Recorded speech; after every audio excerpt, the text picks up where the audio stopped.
श्री आदिशक्ती तुळजा भवानी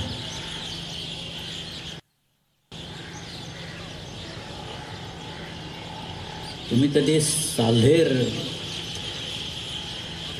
त्या उत्तुंग कराल दुर्गावर एखादी रात्र काढली आहे काय? साल्हेर हा महाराष्ट्रातला सगळ्यात उंच असा दुर्ग आहे.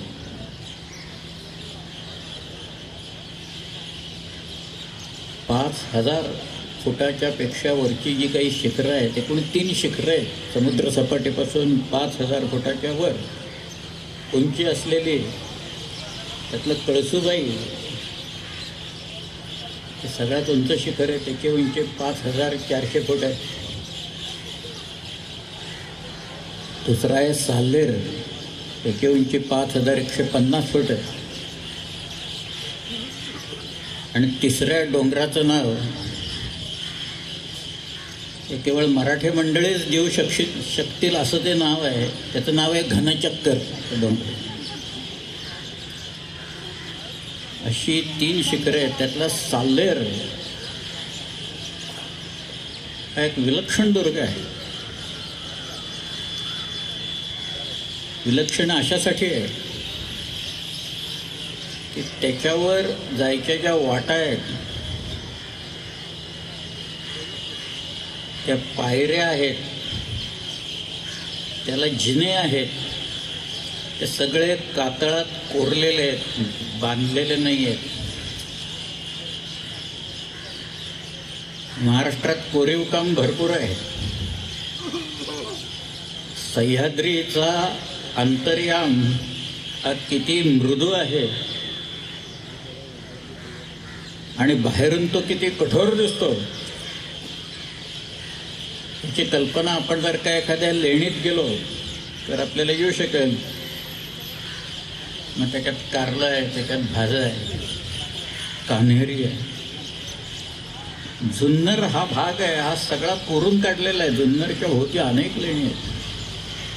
किंबहुना शिवनेरी हा जो किल्ला आहे की ज्या किल्ल्यावर शिवाजी महाराजांचा जन्म झाला, परंतु शिवाजी महाराजांच्या ताब्यात हा किल्ला कधीही नव्हता, अशा शिवनेरी किल्ल्याच्या पोटात देवळं आहेत, एक लेणी आहेत. आणि ती 2000 वर्षांपूर्वी कोरलेली लेणी आहे. साल्हेरला रात्र काढले की तिथला वारा तुम्हाला झोपून देत नाही. तिथनं दिसणारं जे अधांतरी झुलणारं तारांगण आहे ते तुमच्यावर वरनं खाली पडतंय की काय असं वाटायला लागतं. एरवी आपल्याला कधीही न दिसणारे अनेक लक्षावधी तारे हे आपल्याला त्यावेळेला दिसायला लागतात. आणि नेहमीचे तारेसुद्धा ओळखताना पंचायत व्हायला लागते. ते साल्हेरची गंमत अशी आहे की साल्हेरला 2 पावलं कोरलेली आहेत आणि एक आख्यायिका अशी की परशुरामाने तिथून बाण मारला आणि अपरांत निर्माण केला. अपरांत म्हणजे कोकण निर्माण केलं. त्यामुळं साल्हेरचा उत्तरेकडचा एक डोंगर आहे, त्या डोंगराला एक असं छिद्र पडलेलं आहे, नेढं म्हणतात. ते नेढं आहे. तुम्ही पुण्याला कधी आलात तर लोहगडच्या तिथं एक लेणं आहे, नेढं तिथं आहे. त्या ह्याच्यात ही त्या साल्हेरची गंमत आहे. शिवाजी महाराजांच्या कागदपत्रात साल्हेरचे उल्लेख आहेत. साल्हेरच्या परिसरात अनेक लढाया झालेल्या आहेत. शिवाजीराजांचा एक मित्र, अतिशय जवळचा मित्र, लहानपणापासून असलेला, त्याचं नाव सूर्यराव काकडे, हा त्या साल्हेरच्या लढाईत पडलेला आहे तिथे साल्हेरच्या पायथ्याशी. त्यामुळे साल्हेरहून दिसणारं जे दृश्य आहे, समोर मांगी आणि तुंगी नावाची शिखरं आहेत. तिथं एक किल्ला आहे, खरं म्हणजे 2 किल्ले आहेत तिथं त्या रांगेत. एकाचं नाव आहे तांबोळ्या आणि दुसऱ्याचं नाव आहे ना ह वा उर्फ रतनगड. महाराष्ट्रात रतनगड आणि भैरवगड नावाचे अनेक किल्ले आहेत. त्यातला रतनगड उर्फ नाहवा याचा उल्लेख स्वतः शिवाजीराजांनी एका पत्रात केलेला आहे. व्यंकोजी राजांना पाठवलेल्या एका पत्रात शिवाजीराजांनी नाहवा म्हणजे सामान्य दुर्ग नव्हे असं म्हटलेलं आहे. ते इतका तो उत्तुंगन बलाढ्य असा किल्ला उत्तरेतल्या महाराष्ट्राच्या उत्तरेत. खरं म्हणजे त्याच्याही पलीकडं काही किल्ले आहेत ते आपल्याकडे नव्हते पण महाराष्ट्रात आहे. कुणी अक्राणी महाल या नावाचा किल्ला ऐकलाय? छोटे छोटे किल्ले आहेत पण अक्राणी नावाचा डोंगरी किल्ला आहे. त्या अक्राणीच्या परिसरात तिथं काही आदिवासींनी इंग्रजांच्या विरुद्ध बंड केलं म्हणून इंग्रजांनी त्यांना गोळ्या घातल्या. तिथं त्यांचे अवशेष तिथं आहेत अजून. त्या महाराष्ट्रात कानात कोपऱ्यात डोंगर दऱ्यात कडे कपारीत नद्या नाल्यात इतिहास भरलेला आहे ना. फक्त तो जाणून घ्यायची आवश्यकता ही आपल्याकडे असते. मांगे तुंगे तांबोळ्या रतनगड ही जी रांग आहे त्याला म्हणायचं शैलबारी रांग. त्याच्या खाली जी डोंगराची आडवी रांग गेलेली आहे त्याला म्हणायचं डौलबारी रांग. या डौलबारी रांगेत आहेत साल्हेर, सालोटा, मुल्हेर, मोरा, हरगड असे किल्ले त्या रांगेत आहेत. आणि त्याच्या खाली जी रांग पसरलेली आहे ती तर फारच विलक्षण आहे. त्याचं नाव आहे अजंठा सातमाळा रांग. आणि त्याच्यावर अनेक किल्ले आहेत. एकाच माळेवर अनेक किल्ले आहेत. शेजारी शेजारी किल्ले आहेत. शेजारी किल्ले बांधावे लागतात. शेजाऱ्यांना जपावं लागतं. मग आपल्याही शेजाऱ्यांना जपत असतो आपण तसं नको त्या शेजाऱ्यांनाही जपतात लोक आपले. त्याची उदाहरणं आपल्याला दिसत आहेत आता. परंतु अचला अहिवंत वणी आहे. मार्कंड्या म्हणून डोंगर आहे. रवळा आणि जवळा किल्ले. पलीकडं कणेरा म्हणून एक किल्ला आहे. धोडप आहे, कंचना आहे, राजधेर आहे, कोळधेर आहे, इंद्राई आहे, चांदवड आहे.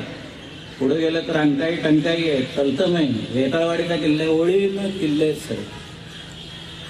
तुम्ही शेजारचा डोंगर फोर्टिफाय केला नाही तर आपला डोंगर व्हल्नरेबल होतो किल्ला. हे शिवाजीराजांना उमगलेलं होतं. एखादा माणूस दुर्ग बांधणीच्या कलेत किती पारंगत असेल याचं उत्तर शिवाजी महाराजांचं नाव काढून इंग्रजांनी दिलेलं आहे, फ्रेंचांनी दिलेलं आहे. He has mastered the art of फॉर्टिफिकेशन असं त्यांनी म्हटलेलं आहे. त्यामुळे सह्याद्रीचा उपयोग हा शिवाजीराजांनी कसा करून घेतला हीच तर सगळी कहाणी येते. तो काही त्यांनी सुरुवात केली नाही. ही जी वॉरफेअर आहे या वॉरफेअरची सुरुवात आधीच झालेली आहे. ती वॉरफेअर शहाजीराजांनी वापरलेली आहे. दक्षिणेत असलेला निजामशाहीचा वजीर मलिक अंबर यांनी ती वापरलेली आहे. किंबहुना मलिक अंबर हा एक फार मोठा माणूस होऊन गेला. माझ्याकडे एक फ्रेंच बाई आली होती. नावही सांगतो तिचं नाव एलायना द लातू. ती म्हणाली मला मलिक अंबरवर पिक्चर काढायचा आहे. म्हटलं एकदम हा मलिक अंबर हापशी माणूस आहे सिद्धी, तुला एकदम हा कुठं मिळाला, मलिक अंबर कुठं मिळाला? ती म्हणाली मी इथिओपियातल्या मुसलमान लोकांच्यावर काम करत होते आणि तिथं मला असं कळलं की इथले अनेक लोक 17व्या शतकात 16व्या शतकात ते भारतात आले आणि भारतात अतिशय मोक्याच्या ठिकाणी हे लोक जाऊन बसले, नोकऱ्या तिथं केल्या आणि हा निजामशाही चालवली या माणसाने. हा वजीर होता इथला. मला त्याच्यावर पिक्चर काढायचं आहे पण माझ्याकडे मटेरियल नाही आहे काही. तिला एक मी पुस्तक दिलं, झेरॉक्स कॉपी दिली. तिला काही मिळत नव्हतं. नाही ते पुस्तक दिल्यानंतर तिथे रोज फोन आणि सारखे मेसेजेस यायला लागले, कारण त्याच्यात तारखा होत्या त्या हिजरीमधल्या होत्या. त्या तिला इसवी सणात कन्वर्ट करून पाहिजे होते. म्हटलं अगं ते जर का सगळं द्यायचं म्हटलं तर माझा किती वेळ जाईल त्या सगळ्याच्यात. ती म्हणाली मला फॉर्म्युला द्या. म्हटलं नाही ना, फॉर्म्युला असं देत आहेत, कॅल्क्युलेटच करावं लागतं, ते का जंत्रबिंत्र काही नाही आहेत. शेवटी तिनं तो नाच सोडला त्या मलिकांबरचा. पण नंतर मला पॅरिसहून एक फोन आला आणि त्यांनी सांगितलं, ते डॉक्टर होते एक नगरचे, ते म्हणाले अहो एका फ्रेंच पुस्तकात मी तुमचं नाव पाहिलं. म्हटलं चांगलंच लिहिलं ना, तिथं आणखीन काहीतरी शिवाय वेळ घातलं. म्हटलं नाही नाही म्हणाले, मलिकांबरवर पुस्तक आहे त्याच्यात. म्हणाले बरंच तुमचं नाव आहे. म्हटलं माझं नाव मलिकांबरच्या पुस्तकात यायचं काय कारण आहे? तर त्या एलियाना द लातूंनी ती एक कादंबरी लिहिली होती, त्याच्यात निनाद म्हणून एक पात्र टाकलं होतं. मी म्हटलं तू अगं मला विचारलं असतं तर सांगितलं असतं, हे नाव फार आधुनिक आहे. 17व्या शतकात निनाद वगैरे अशी काही नावं नव्हती कोणाची. जनार्दन, गोविंद, विष्णू वगैरे चाललं असतं कोणाला तर. पण एका फ्रेंच बाईला इथं येऊन मलिकांबरवर एक पिक्चर काढावा असं वाटलं. आणि का वाटलं? एका जपानी माणसाला, त्याचं नाव आहे डॉक्टर फुकारावा, त्याला शिवाजी महाराजांच्यावर आपण संशोधन करावं असं वाटायला लागलं. म्हणून तो मराठी शिकला. एक जपानी माणूस इथं येऊन मराठी शिकतोय, कारण त्याला शिवाजी महाराज वाचायचे होते. एक ताकाखोव म्हणून होता, त्या ताकाखोवनी सुद्धा शिवाजी महाराजांच्यावर चरित्र लिहिलेलं. केळुसकर ताकाखोव वगैरे करायचं. शिवाजी महाराज जिवंत असताना सुद्धा एका माणसाने लिहिलं, अर्थात ते प्रसिद्ध नंतर झालं. परंतु एका पोर्चुगीज माणसाने, कोस्मित गार नावाच्या एका माणसाने शिवाजी महाराजांच्यावर पोर्चुगीजमधनं चरित्र लिहिलं. त्यांच्यावर लिहिलेलं चरित्र आहे सगळं अख्खं. ह्या लोकांना नाना देशाचे, वेशाचे, धर्माचे असे हे लोक आहेत आणि त्यांना ही प्रेरणा व्हावी की शिवाजी महाराजांच्यावर आपण इथं लिहावं. त्याचं कारण असं आहे की गोव्याचे जे पोर्चुगीज होते किंवा सुरतेचे इंग्रज होते, तिथं डच होते, वेंगुर्ल्याला डच होते, राजापूरला फ्रेंच होते, इंग्रज होते. ईस्टर्न कोस्टवर तर डॅनिश लोक होते, डिंगमार लोक होते तिथं. या सगळ्या लोकांनी शिवाजी महाराजांच्या बद्दल त्याच वेळेला काही ना काहीतरी लिहून ठेवलेलं आहे. विशेषतः वॉरफेअर्स आत्ताच्या ज्या आहेत त्यातल्या गेरिला वॉरफेअरचं, एक गेरिला वॉरफेअरबद्दल शिवाजी महाराज यांचं नाव या लोकांनी तिथं दिलं. उदाहरण म्हणून मी एक गोष्ट सांगतो की सह्याद्रीचा उपयोग कसा करून घेतला शिवाजी महाराजांनी, ही काही पद्धत तिथं रुजवली त्यांनी. त्याचे जनक कोण असतील आपल्याला कल्पना नाही, परंतु सह्याद्री सोडून ते फारसे कुठे लांब गेले, डोंगर सोडून गेले नाहीत बघा. फार आग्र्याला आपले भेटायला गेले होते, पण जसं एखादं वासरू गाईला सोडून जात नाही, आईला सोडून जात नाही, तत्वत शिवाजी राजे या त्या सगळ्या डोंगराच्या आसपास राहिले सगळे. व्हिएतनाम हा एक छोटा देश आहे आणि व्हिएतनाम एक अमेरिकेशी प्रदीर्घ लढाई खेळला. म्हणजे एक छोटा देश अमेरिकेच्या सारख्या बलाढ्य देशाची एक प्रदीर्घ अशी लढाई त्यांनी केली. किती लोक, किती अमेरिकन सोल्जर्स मारले गेले असतील. अमेरिकेने सर्व प्रयोग केले, त्यांची जे काही प्रयोगशाळा होती शस्त्रास्त्रांची, अगदी केमिकल नेपाम बॉम्ब्सपासून त्यांनी सगळं वापरलं. हे लोक काही बदले नाहीत कोणी मात्र. त्यांचा जो मुख्य होता हो ची मिन्ह, या हो ची मिन्ह एकदा दिल्लीत आला आणि दिल्लीत त्याला प्लॅनिंग कमिशनचं काम बघायचं होतं. त्याला मोहन धारिया दिलेले होते बरोबर, मोहन धारियानं पाठवलं, तुम्ही सांगा. तर मोहन धारियाने ते प्लॅनिंग कमिशनचं काम दाखवल्यावर मग तो म्हणाला आमच्याकडे गायी जगत नाहीत, पाणी पाऊस सारखा असतो, आम्ही तुमच्याकडनं एक 100 म्हशी विकत घेतो. आपल्या लोकांनी त्याला एक 500 म्हशी बक्षीस दिल्या, तिकडे घेऊन गेला. असं चाललेलं असताना त्यांनी मोहन धर्यांना विचारलं की भारत एवढा मोठा देश आहे, तुम्ही भारताच्या कुठल्या कानाकोपऱ्यातनं आलात? मोहन धर्या म्हणाले, आमच्याकडे शिवाजी महाराज होऊन गेले. त्यांचा राज्याभिषेक ज्या दुर्गावर झाला त्या रायगड किल्ल्याच्या जवळ असलेल्या नातं या नावाच्या गावातनं मी आलेलो आहे. तेव्हा होचिमिन त्यांना असं म्हणाला की अमेरिकेशी आम्ही ही प्रदीर्घ लढाई दिली, त्यावेळेला जगातल्या उत्तमोत्तम जनरल्सच्या स्ट्रॅटेजीज आणि टॅक्टिक्सचा आम्ही अभ्यास केलेला होता आणि आम्ही त्यावेळेला शिवाजी महाराजांच्या घरेला वॉरफेअरचा अभ्यास केलेला, आम्हाला शिवाजी महाराज माहिती आहेत.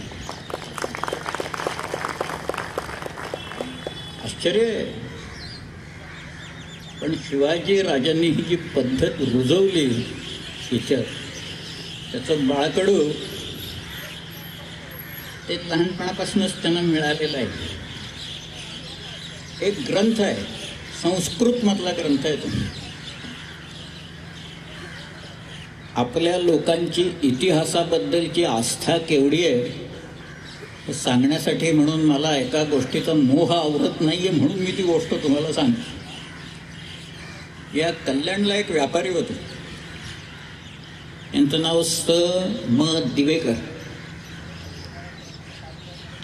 ह्या दिवेकरांच्या वाचनात सारखं यायचं अध्याय आणि श्लोक, अध्याय आणि श्लोक.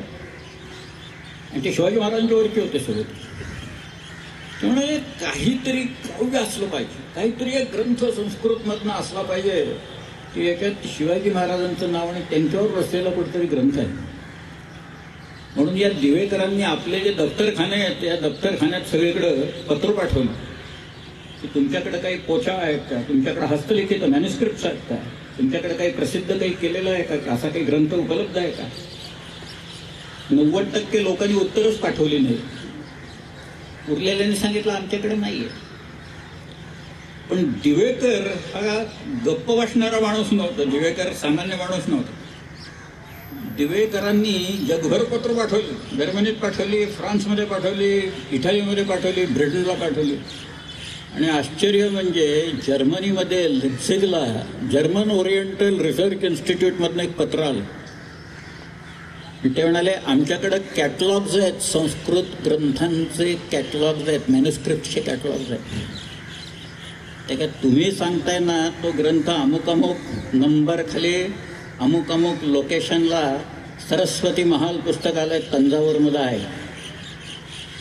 दिवेकर तिथं गेले आणि दिवेकरांनी सांगितल्यावर मग त्या तमिळ माणसाने अशी धूळ झटकत एक ग्रंथ काढला, ते शिवभारत, चरितम शिवराजस्य भरतस्य व भारतम असं म्हटलंय त्यांनी. निवासकर म्हणजे कवींद्र परमानंद गोविंद निवासकर यांनी तो रचलेला तर शिवाजी राजे जिवंत असताना रचलेला आहे. एवढंच नव्हे, शिवाजी राजांच्या सांगण्यावरून रचलेला ग्रंथ. मी जे काही पराक्रम केलेत ते सांगा म्हणून. त्याच्यात त्यांनी शिवाजी महाराजांचं एक बालपण दिलंय शिवनेरीचं. मी आता सगळं सांगत नाही, पण त्यातला जो मुद्दा आहे तो सांगतो की छोटे शिवाजी राजे तिथं असताना त्यांचे खेळ काय चालायचे ते त्यांनी दिलेत ते परमानंदांनी. त्यातले एक खेळ असा होता की शिवाजी राजे आपल्या सवंगड्यांना घ्यायचे, नावं नाही आहेत सवंगड्यांची, पण ते आपल्या बरोबर घेऊन तिथं दगडामातीचे छोटे छोटे किल्ले बांधायचे आणि ते म्हणायचे हे गड आहेत ना हे माझे आहेत. तर दिले परमानंद.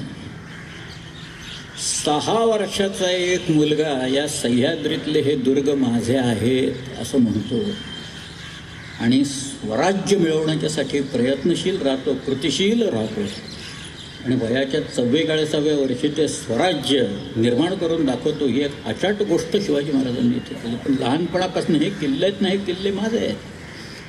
तुम्ही आज जर का उभे राहिलात त्याच्यावर त्या शिवनेरीवर, तर शिवनेरीचा भोवताल तुम्ही जर का पाहिला तर त्या परिसरात काही किल्ले आहेत. जीवधनचा किल्ला आहे, तिथं चावणचा किल्ला आहे, हडसरचा किल्ला आहे, पलीकडे सिंधोळा आहे, त्याच्या पलीकडे हरिश्चंद्रगड, याबद्दल नारायणगड, अनेक किल्ले आहेत. तो परिसरच फार विलक्षण आहे.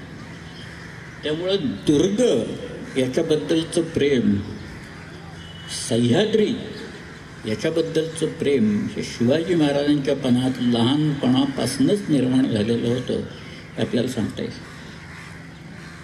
सह्याद्रीत हिंडणारा माणूस असतो ना, एकदा का ते वारं लागलं सह्याद्रीतलं की तो माणूस मग तर काही फारसा तो घरी राहत नाही. मग त्याला ते वेळ लागतं सगळ्या ह्याच्यात. फक्त सह्याद्रीत जाणं, त्याच्यात सगळ्यात पहिला जो मोठा किल्ला असतो ना, एक गड आहे, अवघड गड आहे, सगळ्यात अवघड गड आहे. तो एकदा तुम्ही पार केलात की मग तुम्ही सह्याद्रीत हिंडायला मोकळे झालात.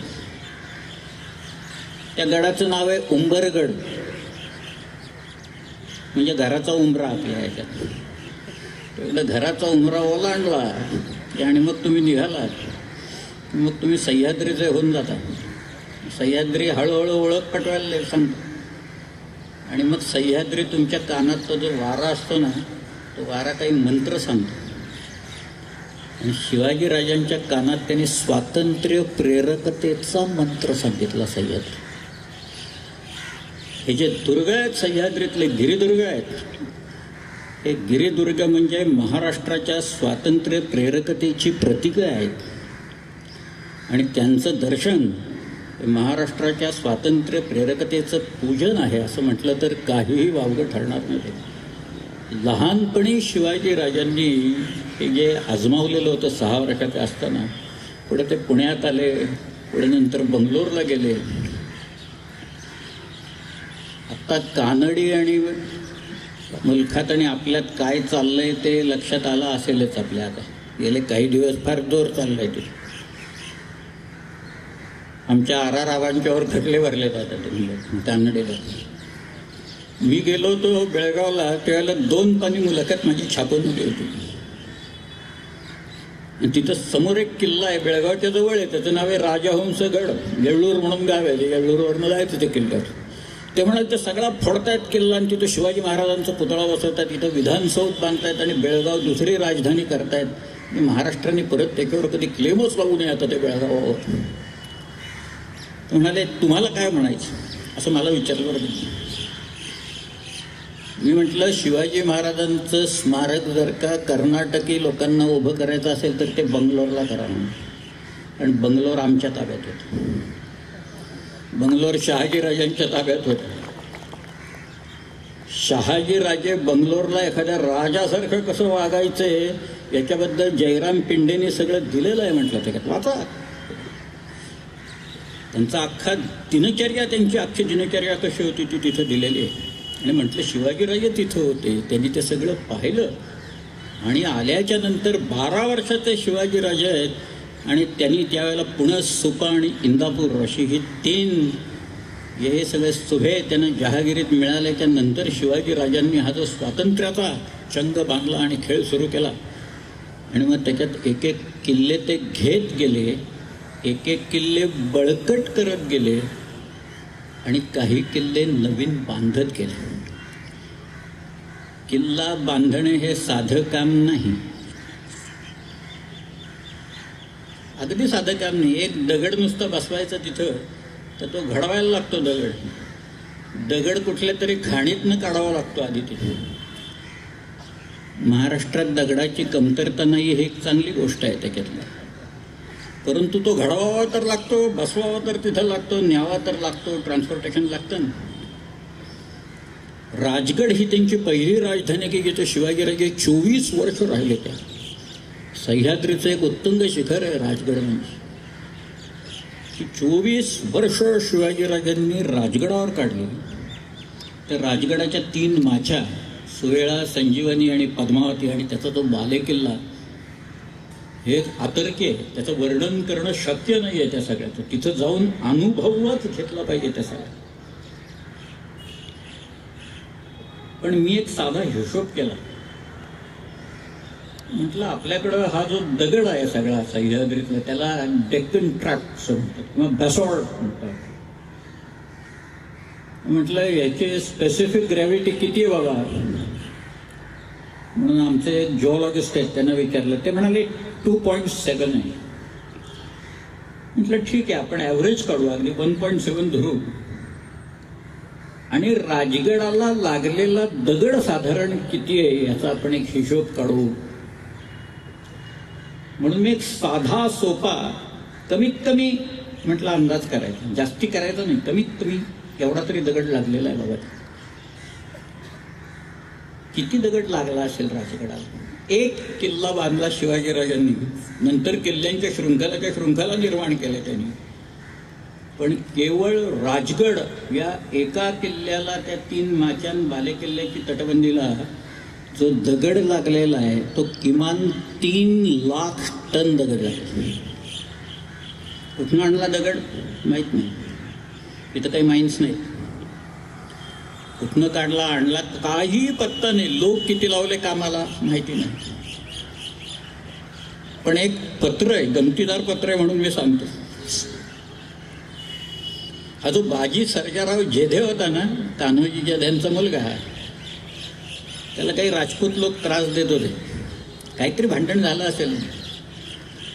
बरं, यांच्याकडे एक एकटा होता, सर्जारावांच्याकडे सगळ्यात मोठ्या एकटा म्हणजे आमचे शिवाजीराजे त्याच्या बाजूने होते सगळे.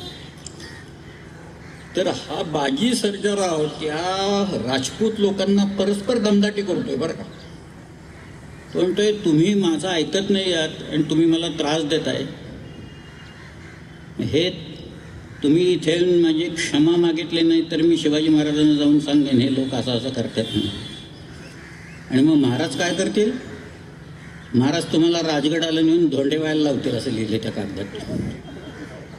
राजगडावर नेऊन धोंडे व्हायला लावणे ही एक शिक्षाच होती त्यावेळेची. असं एक काय ते बांधकाम कसं काय केलं, कड्याच्या टोकावरचं बांधकाम, 3-3 ओळींचं बांधकाम त्याच्यातलं अजूनही शिल्लक आहे. 350 वर्षानंतर पडलेलं नाही आहे. वर्तमानपत्र उघडलं, TV लावला की एक इमारत पडताना दिसते आपल्याला त्याच्यानुसार.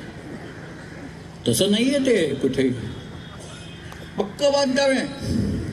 म्हणून ते सगळे लोक म्हणतायत, युरोपियन लोक म्हणतायत, जिंजीचा किल्ला शिवाजीराजांनी ज्या वेळेला घेतला, जिंजी कुठे माहिती आहे का? जिंजी मद्रासच्या दक्षिणेला 150 किलोमीटरवर किल्ला आहे जिंजीचा. चंद्रगिरी, कृष्णगिरी आणि राजगिरी असा मिळून त्याला प्रत्येक किल्ल्याला तटबंदी आहे. आणि जिंजीला पूर्णपणे मोठी तटबंदी त्याच्यात. एक गाडावरनं जाईल एवढं पॅरापेट वॉल आहे ते जिंजीची. तिकडे चंजी म्हणतात त्याला. तो जिंजीचा किल्ला शिवाजीराजांनी घेतल्यावर पहिल्यांदा त्यातला बराचसा भाग पाडून टाकला आणि नवीन बांधला. पॉंडिचेरी त्यावेळेला आपल्याकडे होती बरं का. पॉंडिचेरी शिवाजी महाराजांच्याकडे. तिथनं फ्रेंच लोक आले, एक झेरमॅन नावाचा वकील आला आणि त्यांनी जो रिपोर्ट लिहिल्यानंतर त्याच्यात त्याने असं लिहिलं की Shivaji has conquered the fort of Gingee and he has demolished the earlier fortification and he has started the new construction of the fort. The bastions are so strategically placed that the fort appears to be constructed rather by the European engineers than the Indians. European लोकांच्या पेक्षा उत्कृष्ट बांधकाम शिवाजी महाराजांनी इथं केलेलं आहे. किल्ल्यावर बाहेरवरच लक्षात येतं विलक्षण. हे आता काही जिंकाच्या पलीकडे गेलेलं आहे सगळ्याला.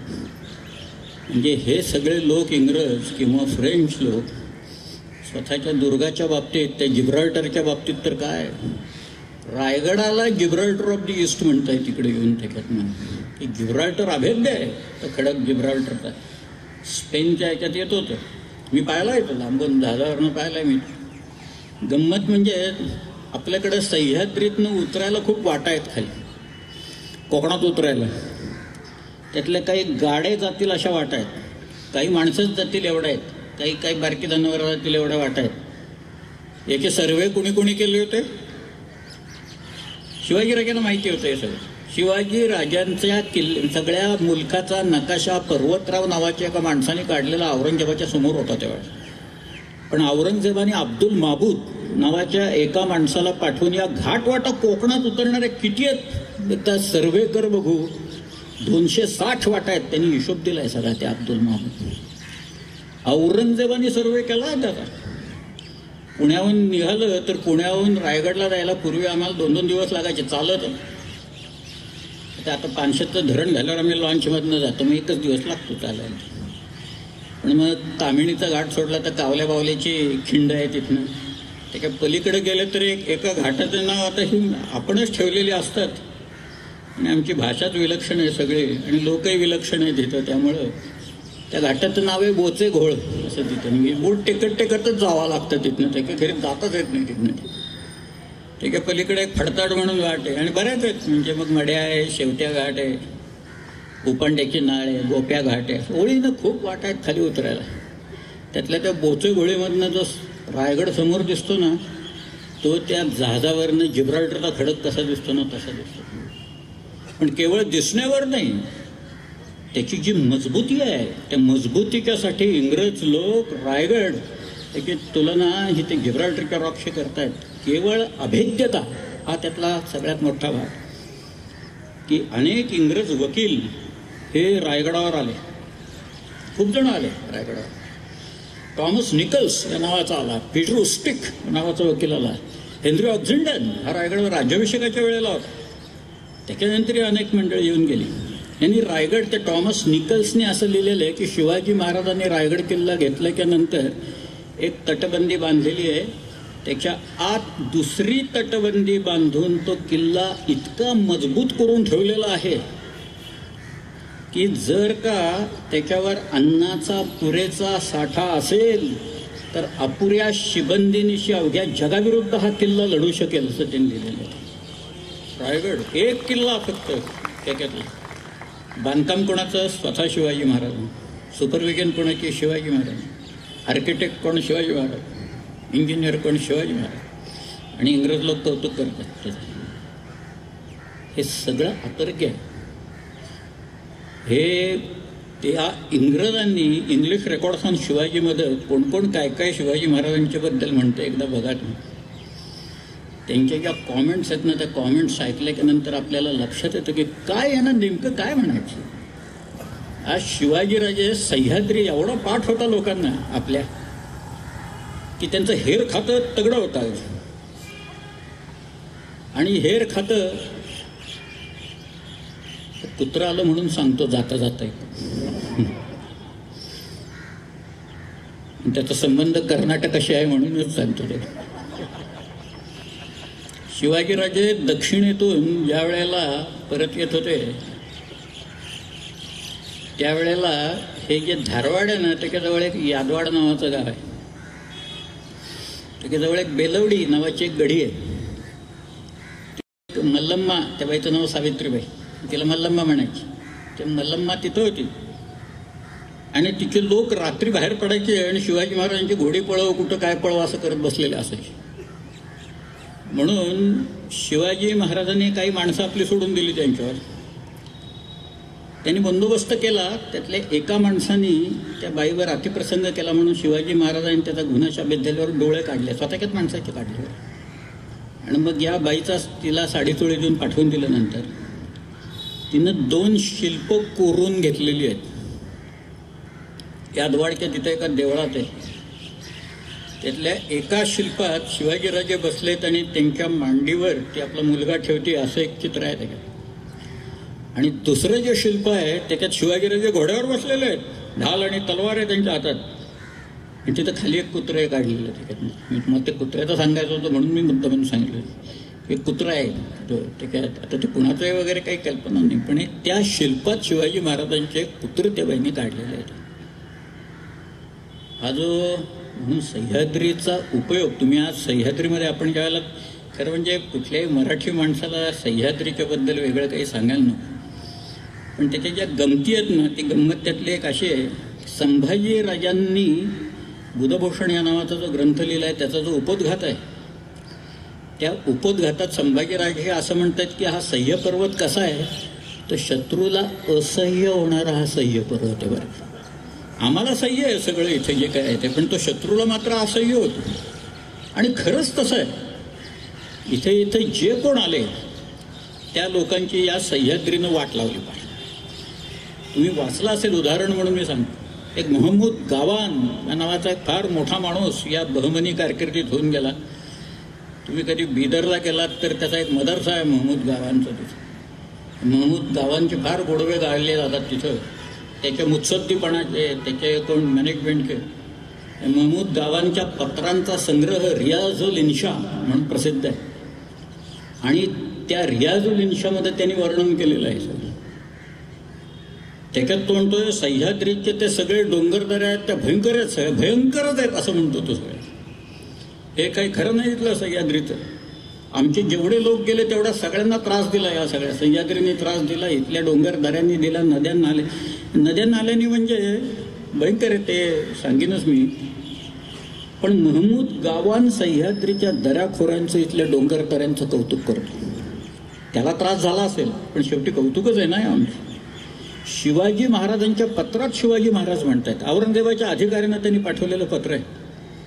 त्या पत्रात ते म्हणतायत की माझा मुलूक हा असा आहे, डोंगर दऱ्याने भरलेला आहे, इथे 40 किल्ले आहेत, इथं आमच्या नद्या नाल्या आहेत सगळ्या, सह्याद्री आहे, सह्याद्रीत 40 किल्ले माझे आज आहेत. इथं अफजल खान आला त्याची अवस्था मी काय केली तुम्हाला माहिती, इथं शाहिस्ते खान आला त्याची अवस्था काय केली माहिती. तुम्ही तो जिंकायची भाषा करता. आमच्या सह्याद्रीत कल्पनेचा वारू चालवणं देखील अवघड आहे. समंदे तलाश बेकयास म्हटले, इथं कल्पना करणंच अवघड आहे सह्याद्री घेणं. स्वतः शिवाजी महाराजांनी पर्शन पत्र लिहिलेलं आहे नीलप्रभूचं, त्या पत्रातले उल्लेख आहेत. स्वतः शिवाजीराजे सह्याद्रीबद्दल काय म्हणतायत त्याच्यातलं की हे सगळं जे वैभव आहे आमचं हे केवळ त्या सह्याद्रीच्यामुळे आहे, तिथल्या रांगांच्यामुळे, तिथल्या या विलक्षण दुर्गांच्यामुळं हे सगळं वैभव आम्हाला प्राप्त झालेलं आहे. संभाजीराजे तेच म्हणतायत, दुर्ग जे काही आहेत दुर्ग काही सामान्य प्रकार नाही आणि गिरिदुर्ग वरती किल्ले बांधणे फार अवघड आहे.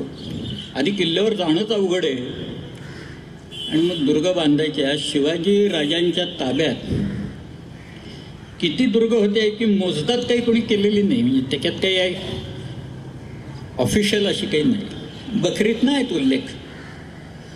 पण शिवाजीराजे आग्र्याला गेले ना त्यावेळेला त्यांच्याकडे 16 किंवा 17 किल्ले असतील. या मिर्झाराजाशी तह झाला त्यावेळेला दिलेले काहीतरी 12 किल्ले त्यांनी, आणि स्वतः शिवाजीराजांनी बांधलेले सिंधुदुर्ग, प्रतापगड वगैरे असे धरले तर 15-16 किल्ले असतील. शिवाजीराजे आग्र्याहून परत आले ह्याच्याबद्दल सुद्धा वाद आहेत बरं का आपल्याकडे. काही लोक म्हणतात 12 सप्टेंबरला आले, काही लोक म्हणतात 20 नोव्हेंबरला आले. वाद जाऊ देत. पण स्वराज्य काय करत होतं त्यावेळेला, स्वराज्याची वृद्धी होत होती का स्वराज्य खंगत चाललेलं होतं. एक बाई बसली होती, मुलाची वाट बघत बसली आहे. त्या बाईचं वय किमान 62 वर्षाचं असेल, त्यावेळेला 62 असेल जिजाऊ साहेबांचं वय. जिजाऊ साहेब आणि शहाजीराजांना एकूण 6 मुलं झाली. त्यातला सगळ्यात थोरला मुलगा संभाजी जगला, मधली 4 मुलं वारली, सगळ्यात शेवटचे शिवाजी महाराज झाले. तर हा मुलगा औरंगजेबाच्याकडे गेला, जगतोय का मरतोय अशी परिस्थिती. कारण औरंगजेबाने कुणालाच ठेवलं नाही, बापालाही मारला, भावाला मारलं, बहिणीला कैदेत टाकलं होतं, मुलाला मारलं त्यांनी स्वतःच्या, मोहम्मद सुलतान या नावाच्या का मुलाला त्यांनी मारलं. अशा औरंगजेबाच्या ताब्यात शिवाजीराजे गेलेले असताना ही बाई रडत बसलेली नाही आहे की काय करायचं आता, माझा मुलगा एक शेवटचा होता. नाही, शिवाजीराजे सुटले किती तारखेला, 17 ऑगस्ट 1666 सुटले आग्र्याहून, निसटले.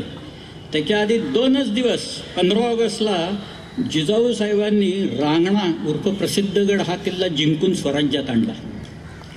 स्वराज्य वाढलं, स्वराज्य वृद्धिंगत झालेलं आहे, वाढलेलं आहे. हे जे किल्ले आहेत ना इथले, त्याला औरंगजेब शिवाजी महाराजांना म्हणतोय की तुम्ही चिठ्ठी द्या, पत्र द्या, म्हणजे आम्ही उरलेले किल्ले ताब्यात घेतो. शिवाजी राजांनी औरंगजेबाला सांगितलं, मी स्वतः जरी चिठ्ठी दिली तरी माझे लोक तुला किल्ला देणार नाही.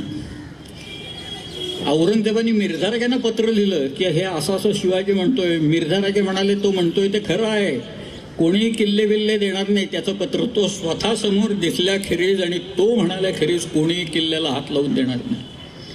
नुसतेच किल्ले नाहीत, माणसं तयार केली हो, त्याची अनुयायी तयार केले. एक एक किल्ल्यासारखा एक एक बुलंद माणूस तयार झाला त्या सगळ्या. किल्ले घ्यायचे म्हणजे काय सामान्य गोष्ट आहे का ती. आज शहाजीराजांना ज्यावेळेला पकडलं ना अफजल खानाने, मुस्तफा खान, अफजल खान, बाजी घोरपडे यांनी शहाजीराजांना पकडलं आणि त्यांच्या सुटकेसाठी एकूण 3 किल्ले आदिलशाहीनं मागितले त्यांच्या. त्यातले एक होता बंगलोर, एक होता कंदर्पी तिसरा होता सिंहगड. 2 किल्ले संभाजीराजांनी म्हणजे शिवाजीराजांच्या थोरल्या भावाने देऊन टाकले. शिवाजीराजे वडिलांच्या सुटकेसाठी एक सिंहगड द्यायला तयार नव्हते. बघा, शिवाजीराजे म्हणाले माझे वडील ज्ञानी आहेत आणि ज्ञानी असून सुद्धा गाफील राहिले, मी देत नाही किल्ला. घाबरले लोक. ते म्हणतील शहाजीराजांच्या जीवावर बेतलंय सगळं तिकडून, तुम्ही आता किल्ला बिल्ला देत नाही म्हणता.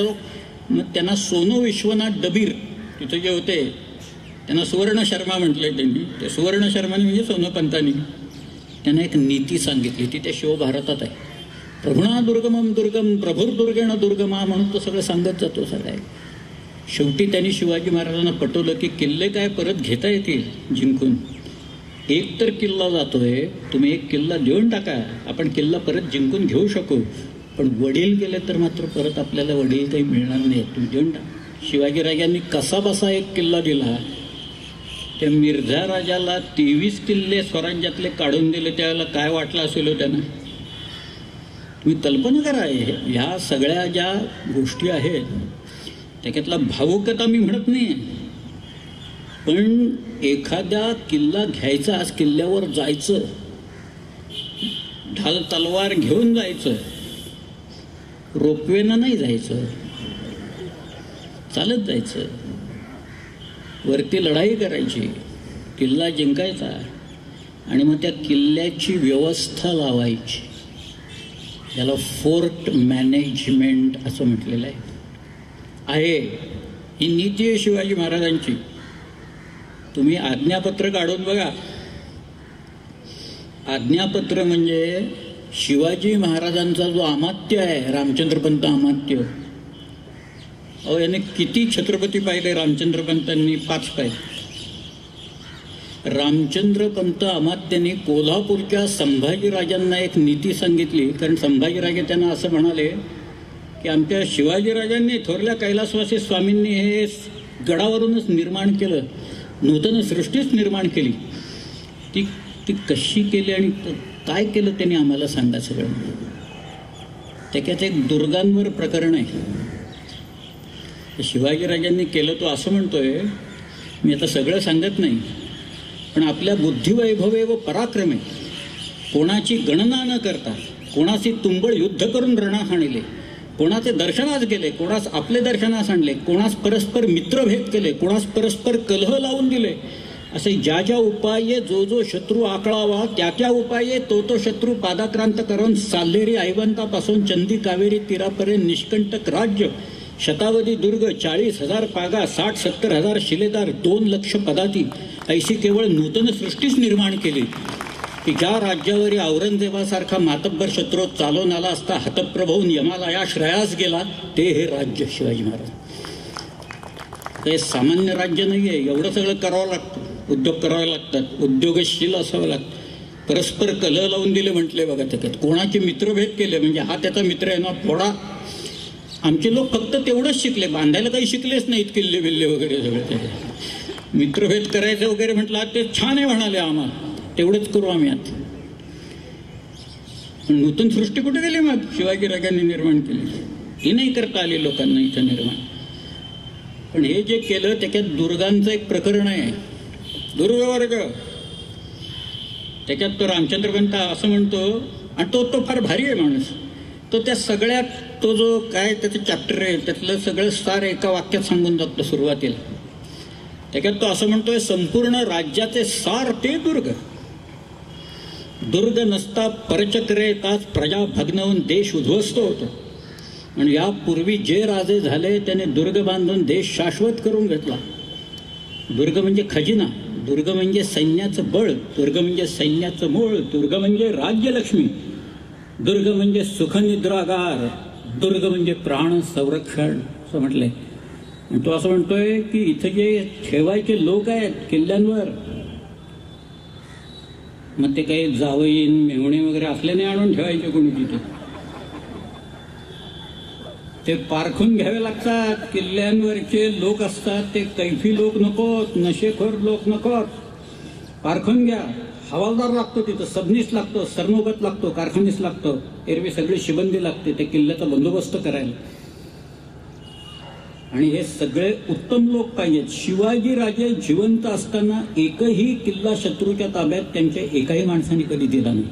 त्याचं कारण असं आहे, त्या आज्ञापत्रात लिहिले की जर काय एखादा हवालदार किल्लेदार फितूर आहे असा संशय जरी आला, संशय, त्याला कुटुंब कबिल्यासकट पकडून आणायचा आणि त्याचा गुन्हा साबित झाला तर त्याचं मुंडकं मारायचं आणि ते गडोगडी फिरवायचं. परत असा गुन्हा करायला कोणी तयार होणार नाही, कोणीही केला नाही. एकही उदाहरण नाही. ते कसं करणार हो, मुंडकं आपलं फिरतंय सगळीकडं, लोकांना कसं काय आवडेल त्या सगळ्याचं. एकाही माणसाने केला नाही. पण हे जे लागतंय, मी सांगत होतो की जिजाऊ साहेबांनी एक किल्ला जिंकून घेतला. 17 किल्ले होते, 18 किल्ले झाले होते. महाराज परत आले की नंतर राजांना आनंद झाला, रे आपल्या अनुपस्थित स्वराज्य वाढलं. आईनं मला जे शिकवलं ते स्वतः तिनं करून दाखवलंय, ते माझ्या आईनं करून दाखवलंय. ते सगळ्या जिजाऊ साहेब स्वस्थ बसलेले नाही आहेत. ही परिस्थिती 3.5 वर्ष पुढची, 3.5 वर्ष. 4 फेब्रुवारी 1670 नंतर शिवाजीराजांनी हे गेलेले किल्ले परत घ्यायला सुरुवात केली आणि पुढच्या 8च वर्षात शिवाजी महाराजांच्याकडे किती किल्ले असतील अशी आपली कल्पना आहे. हे 17 आणि 18 किल्ले होते ते 70 ते 78 पर्यंत शिवाजी महाराजांच्या ताब्यात साल्हेरपासून जिंजीपर्यंत 260 किल्ले होते.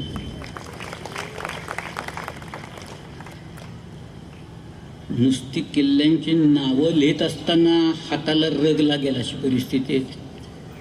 ते युद्धबिद्धन वगैरे बाकी लढाया वेळा जाऊ देत सगळ्या ते सगळ्या. पण किल्ला घ्यायचा तो बळकट करायचा, परत शेजारचा डोंगर उपद्रवी असेल तर पाडून टाकायचा किंवा त्याला फोर्टिफिकेशन्स करायचं आणि एक शृंखला, एक डिफेन्सची लाईन निर्माण करायची. शिवाजीराजांनी इथे केलं. हे काही सामान्य कृत्य नाही आहेत, ही सगळे असामान्य कृत्य महाराजांच्या हातनं घडलेले आहेत. आपल्याकडे एक काव्य आहे. काव्य म्हणजे काय, आपल्याकडं कवी तरबेजच येतो काय. हल्ली तर एक नवीन प्रकार असा आहे की गद्यच लिहायचं आणि त्याला काव्य म्हणायचं वगैरे, असंही चालू आहे. कारण त्यांना यमक बिमक जुळवता येणंच अशक्य आहे मुळात. पण एक महाराष्ट्र कवी होते आणि त्यांनी एक खंडकाव्य लिहिलं शिवाजी महाराजांच्यावर, खूप मोठं, छत्रपती शिवराय म्हणून एक काव्य खूप मोठं आहे. तो चांगलं लिहिलं आहे ते. त्यांचं नाव यशवंत दिनकर पेंढरकर किंवा कवी यशवंत, राजकवी यशवंत. त्याने एक अशी कल्पना मांडली की एक बाहेरचा कोणीतरी पांथस्थ इथं आलेला आहे, म्हणजे महाराष्ट्राबाहेरचा आहे, आणि तो एका शिखरावर उभा आहे, कुठल्या तरी अशा सह्याद्री मंडळाच्या या एका शिखरावर उभा आहे. आणि तो म्हणतोय, डोंगरानो का उभे, सांगाल का काही मला, 300 वर्षांचे जो मागला तो मामला. कुणी फिरस्ता हिंडतावनी वदला ऐशी आर्जव वाणी, ऐकून त्याची आर्त भावना आली येथल्या जडा चेतना. मला विचारा मीच सांगतो आधी या माझ्याकडे, सरसावत एक एक पुढे हात उभारून घुमू लागले डोंगर किल्ले बुरुजकडे. आणि मग ते आपली कथा व्यथा हे त्या पांथस्थाला सांगतायत. तो त्याच्यात गुंगून चाललाय. तो पुरंदर म्हणतोय माझ्याकडे या, विशाळगड म्हणतोय या इथं, बाजीप्रभूची कथा मी तुम्हाला. अशी ती कल्पना करून त्यांनी फार सुंदर काव्य रचलेलं. अमीन ठाणे दार शिरवळी सुभान मंगळ कोटात, निपटून द्या ते निमिषात, फत्तेखाना दिला तडाखा पुरंदराच्या परिघात. असं त्यांनी गजापूरचे खिंड बाजीच्या रुधिरे स्नात, तिचं पावन खिंड म्हणून इतिहास करी प्रणिपात वगैरे. आता हे काव्य सोडून देऊ, इतिहास त्यातला बाजूला ठेवू आपण. पण स्फुरण, चेतना आणि प्रेरणा या शिवचरित्रात किती आहे. आणि शिवाजी महाराजांना हा जो स्वातंत्र्याचा मंत्र आहे ना, हा त्या सह्याद्रीनं शिकवलेला मंत्र सगळ्या. तो जो वारा आहे. म्हणून आज सह्याद्रीवर आपण का जातो. आज मी अनेक वेळा किल्ल्यांवर जातो ना, मला यातना होतात. कारण मुलं एखादी ट्रिप अरेंज केली ना, ट्रिप परवाच बाबासाहेब सांगत होते की निनादराव आम्ही एक आनंद यात्रा म्हणून घेऊन जातो आम्ही, आणि मग मुलांना किल्ले वगैरे असे दाखवतो इकडे. परवा काही मुलं आली होती, तरुण मुलं होती सगळे म्हणून, आणि ते विचारत होते हा कुठले कुठले काय काय which forts you are going to visit. आणि काहीतरी सांगितले बाबा आम्ही ते इकडे जाणार तिकडे जाणार वगैरे. AC बस आहे का? बस AC असली तर आम्ही येणार. किल्ल्यांवर गेल्या की नंतर गाणी तर काय विचारच नको तशी चालतात. एक शेली नावाचा कवी होता, शेले, ब्रिटिश कवी होता.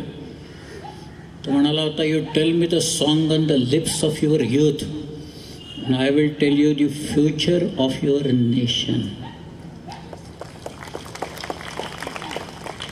आणि काय चाललंय? एक आनंदवन भुवन कुठे?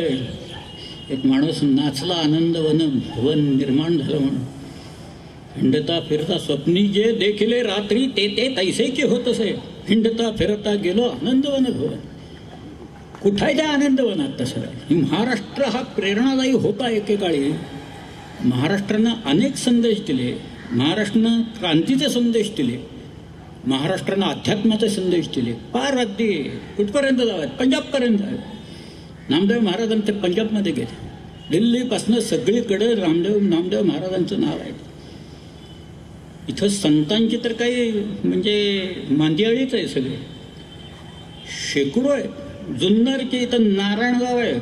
मी तिथे एकदा व्याख्यानाला गेलो होतो. ते म्हणाले आमच्या मठात या नाही 5 मिनटं आलात तर बरं होईल. इथे एक साधू पुरुष झाले, त्यांनी ग्रंथ रचलाय, तर आम्ही तो छापलाय म्हणाले. म्हटलं चला येतो मी गेलो. एवढा मोठा ज्ञानसागर या नावाचा ग्रंथ. कुठं? नारायणगाव. नारायणगाव म्हणजे आपल्या साबरी शेखांचं गाव.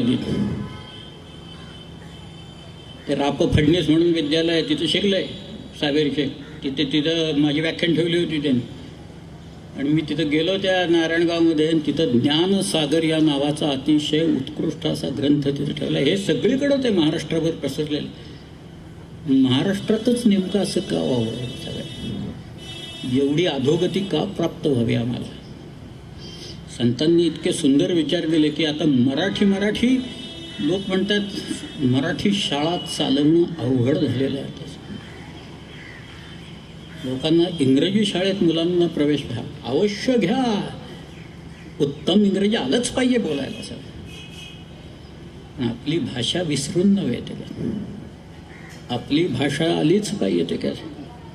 आणि आमची भाषा कशी आहे? अमृताते ही पैजा जिंकणारी भाषा आहे. ती काही सामान्य भाषा नाही आहे. इथं भारतात पहिला जो इंग्रज आला त्याचं नाव टॉमस स्टेफन. टॉमस स्टेफन गोव्यात होता. त्यांनी बायबलचं मराठी भाषांतर केलं, अनुवाद केलं.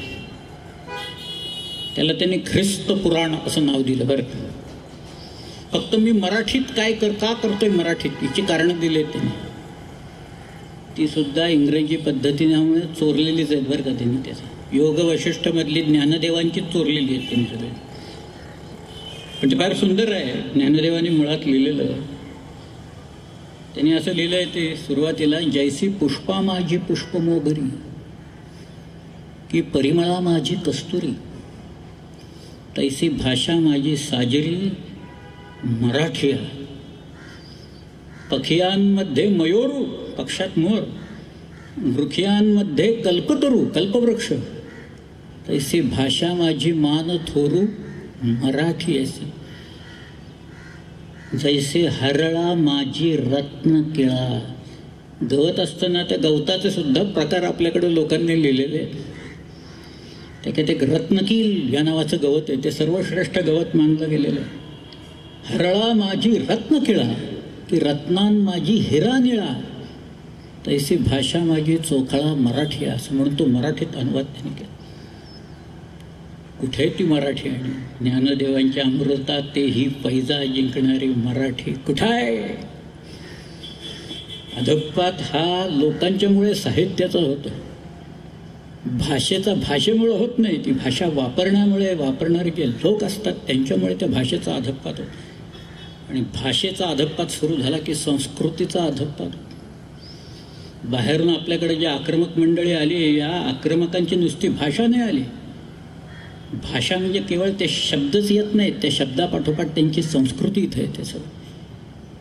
त्यामुळे जी काही इथं वाताहत झाली अनेक वर्ष चालूच आहे ते अजून. पण म्हणूनच सह्याद्री हा जो मंत्र शिकवतो म्हणून मी सारखा म्हणतोय की जायला काय पाहिजे, तिथं गेल्यावर ही गाणी ऐकायची अशी. लोकांच्या हातात ट्रान्झिस्टर्स असतात आणि ते मोबाईल फोन आहेत, आता त्याच्यावरही गाणी ऐकायला मिळतात लोकांना. आणि तिथं चर्चा काय, त्या सिरियलमध्ये काय झालं आणि ह्या सिरियलमध्ये काय झालं, ही चर्चा तुम्ही डोंगरावर जाऊन आणि किल्ल्यांवर जाऊन करताय परत. मग कशाला जातो तिकडे, काय कारण आहे? रामाजी पांगेरा असं नाव ऐकलं का म्हटलं तुम्ही? कोण, हु वॉज दॅट रामाजी पांगेरा? म्हणजे आता म्हटलंय ना, आता रामाची सीताकोणपासून सगळं सांगावं लागणार मला अशी परिस्थिती. पण ही आपल्याकडच्या मराठी मुलांची दैना अशी आहे सगळ्या केली, बाकीच्यांची तर जाऊच दे सगळ्या. आज प्रतापगडावर लोक येतात, महाबळेश्वरला येणारे सगळं जे क्राऊड आहे ना, तो सगळा तिथे येतो प्रतापगड. आणि मग प्रतापगड असं काय ते कुल्फी आईस्फ्रूट घेत असं शिवाजी किल्ड अफजल खान शहर वगैरे असं म्हणत. मग काहीतरी आपलं बघायचं तिथं. आता ती दुकानं लागलेली आहेत, त्याच्यावरनं टोप्या घ्यायच्या, शंखांच्या माळा घ्यायच्या, ते मिरवत बसायचं, संध्याकाळी महाबळेश्वरला निघून जायचं. तर म्हटलं परिसर तुम्ही पाहिला आहे का कधी? नाही पाहिलं. शिवाजी महाराजांनी हा किल्ला हेरला आणि बांधला हे माहिती आहे का म्हटलं? ते काय का बांधला तिथं त्यांनी? शिवाजी महाराजांनी हा किल्ला का बांधला तिथं? आणि शिवाजी महाराज कसे आले मुळात इथं? काय रंजक कहाणी. एखाद्या माणसाचं धैर्य किती असतं ना.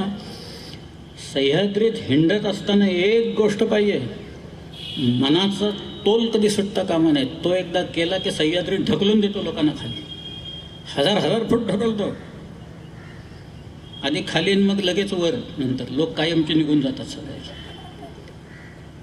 पण शिवाजी राजांनी मोऱ्यांची जावळी ज्या वेळेला घेतली त्यावेळेला महाबळेश्वरावरनं निसणीची वाट म्हणून एक ते एल्फिन्स्टन पॉईंटच्या तिथून.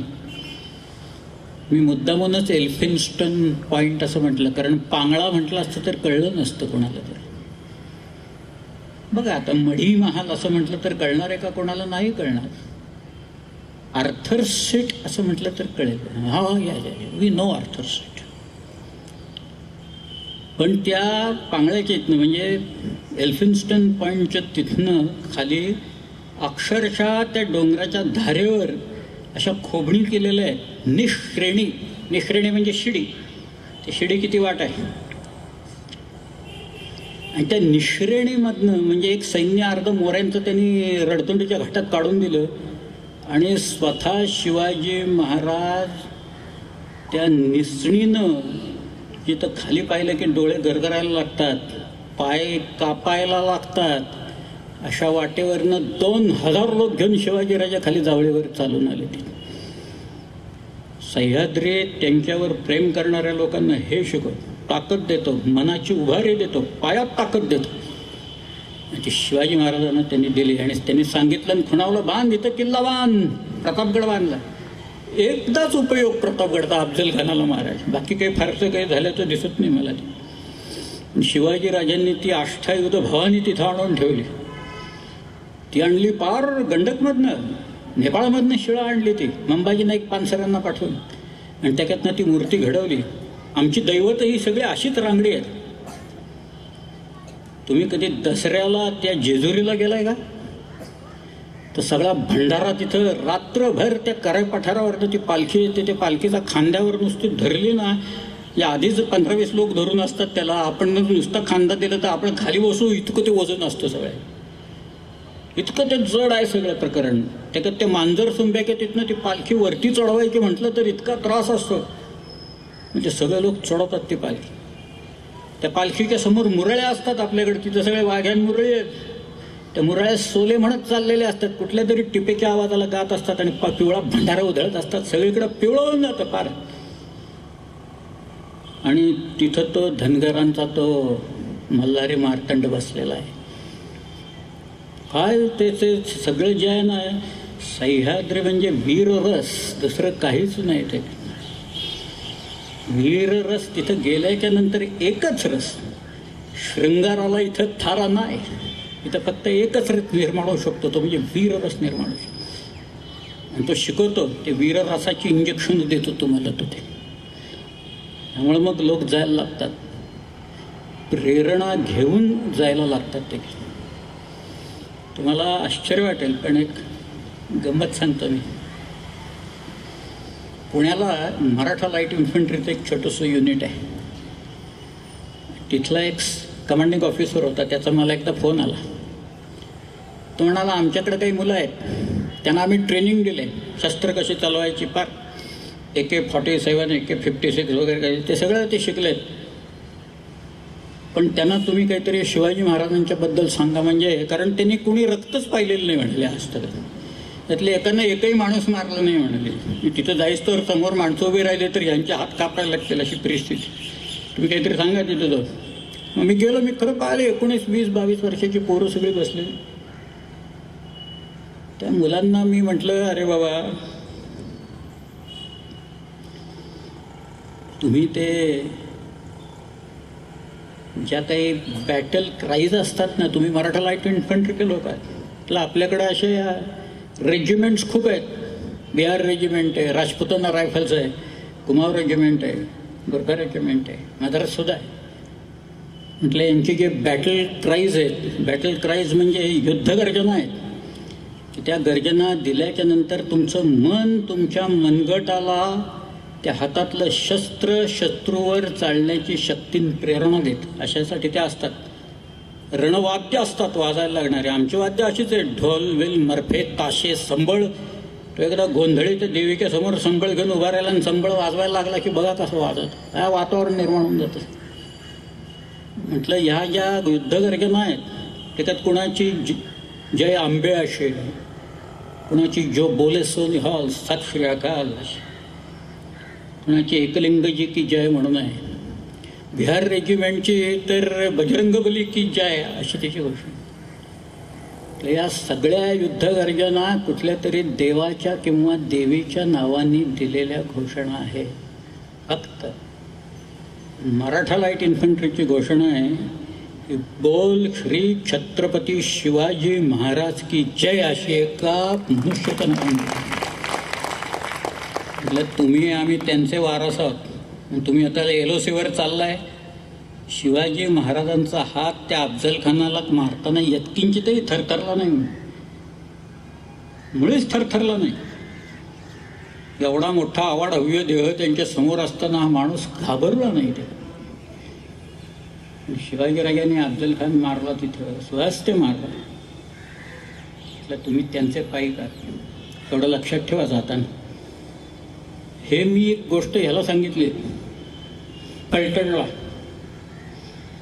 फलटणला माझं भाषण संपल्यानंतर एक सयाजी लावण म्हणून एक ग्रस्त आले मला भेटायला. मला म्हणाले ही पहिल्यांदा निळातराव ही घोषणा कुठे दिली तुम्हाला माहिती आहे का? मला नाही. ते म्हणाले अहो 1941 मध्ये सेकंड वर्ल्ड वॉरच्या वेळेला आफ्रिकेमध्ये आत्ताचा जो इथिओपिया आहे त्यावेळेला त्याला ॲबिसिनिया म्हणायचे, त्याच्यावरती एक छोटा देश आहे त्याचं नाव आहे एरिट्रिया. एरिट्रियामध्ये केरेन नावाचा एक प्रांत आहे आणि तिथं अशा डोंगराच्या सगळ्या रेंजेस आल्या आहेत. कॅमेरूनची अशी एक रेंज येते, ते केरेनची रेंज आहे आणि त्या डोंगरावर एक किल्ला होता. त्या किल्ल्याचं नाव आहे डोलोगोरोडॉक. तो किल्ला होता इटालियन लोकांच्या ताब्यात. आता आपला आणि इटलीचं काय संबंध खरं म्हणजे, अलीकडे जुळलं आहे. परंतु त्यावेळेला इटालियन्स लोक तिथं होते किल्ल्यात आणि ब्रिटिश लोक मारा करत होते खालून, ब्रिटिशांना किल्ला घेता येत नव्हता. या ब्रिटिश तुकडेत एक श्रीरंग लावण म्हणून सुभेदार होते. ते श्रीरंग लावण या ब्रिटिश ऑफिसरनं जाऊन म्हणाले तुम्ही आम्हाला शिवाजी महाराजांचं नाव घेऊन हा किल्ल्यावर चालून जायची परवानगी द्या, आम्ही घेतो किल्ला. इंग्रज लोक शिवाजी महाराजांचं नाव काढून देत नव्हते आपल्या लोकांना, कारण ते इंग्रज घाबरायचे एवढे की शिवाजी महाराजांचं नाव काढलं की परत आपल्या विरुद्ध तलवारी वापरतील सगळे. पण त्यांना किल्ला घेण्याची मतलब होता. त्यांनी सांगितलं घ्या म्हणून. आपले लोक रात्रीच गेले त्याच्यावर. रात्री त्यांनी हल्ला केला. इटालियनवरनं तुफान फायरिंग करत असताना आपल्या लोकांनी डोलोगोरोडचा किल्ला जिंकून घेतला. बोल श्री छत्रपती शिवाजी महाराज की जय असं म्हणत म्हणत जिंकून घेतला. आणि त्याच्यानंतर मराठा लाईट इन्फंट्रीनं हा बॅटल क्राय ऑफिशियल केला, हर हर महादेवच्या ऐवजी. नंतर ही प्रेरणा आहे. ही केवळ सह्याद्रीतच नाही, पण सह्याद्रीत तुम्ही नांदल्याच्या नंतर जगातल्या कुठल्याही डोंगरावर तुम्ही जाऊ शकाल आणि नाचू शकाल.